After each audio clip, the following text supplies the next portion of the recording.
15-28 সাল থেকে যে বিতর্কের সূত্রপাত হয়েছিল সেই বিতর্কের ইতি হতে চলেছে 2024-এর 22শে জানুয়ারি, এমনটাই কিন্তু মনে করা হচ্ছে। বিতর্কের শেষ নাকি বিতর্কের শুরু তা নিয়ে অনেক মত থাকতে পারে, কিন্তু 1528 সালে এই বলা হয় যে এই মন্দির ভেঙে, রাম মন্দির ভেঙে সেখানে বাবরি মসজিদ তৈরি হয়েছিল, এবং তারপর টানা এই বিতর্ক বারবার উঠে এসেছে এবং যার কিন্তু জবনিকা হতে চলেছে 2024-এর 22শে জানুয়ারি।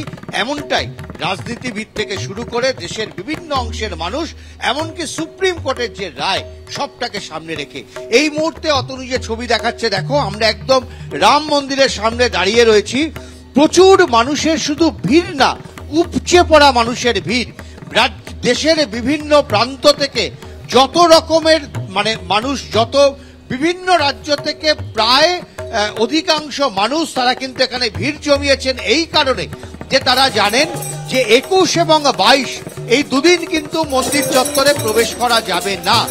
ফলে এই 20 তারিখ পর্যন্ত তাদের হাতে সময় রাম মন্দির দেখে নেওয়ার, দর্শন করার।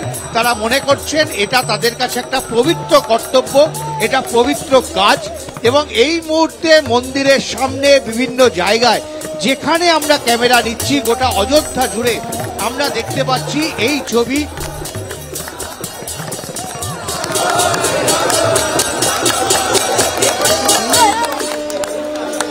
এই ছবি কিন্তু আমরা দেখতে পাচ্ছি, এই ছবি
তাদের নিজেদের মতন করে তারা ভক্তি জানাতে, তারা এখানে নানা উপাচারে যোগ দিতে তারা এসেছেন। এবং তারা মনে করছেন যে, অনেকে মনে করছেন যে স্বাধীনতার পর এইটাই সম্ভবত সবচাইতে বড় একটা অনুষ্ঠান হতে চলেছে, যেখানে দাঁড়িয়ে সারা ভারতবর্ষের মানুষ এই কাতারে কাতারে তারা হাজির হচ্ছেন। গোটা অযোধ্যা সেজে উঠছে নানা সাজে। অতনু যে ছবি দেখাচ্ছে দেখো, যাতে এখানে যেহেতু প্রচুর মানুষ আসবেন, কোথাও যেন কোনো সমস্যা না হয়। আমরা লখনৌ থেকে অযোধ্যা পর্যন্ত এই দীর্ঘ পথ আমরা যে এসেছি, আমরা দেখেছি রাস্তা একেবারে ঝকঝকে তকতকে। রাস্তার প্রতিটা ইঞ্চিতে ইঞ্চিতে হয় রামের কোনো প্ল্যাকার্ড রয়েছেন, নয়তো নরেন্দ্র মোদীর প্ল্যাকার্ড রয়েছেন, অথবা একসঙ্গে গোটা মন্ত্রিসভার প্ল্যাকার্ড রয়েছেন।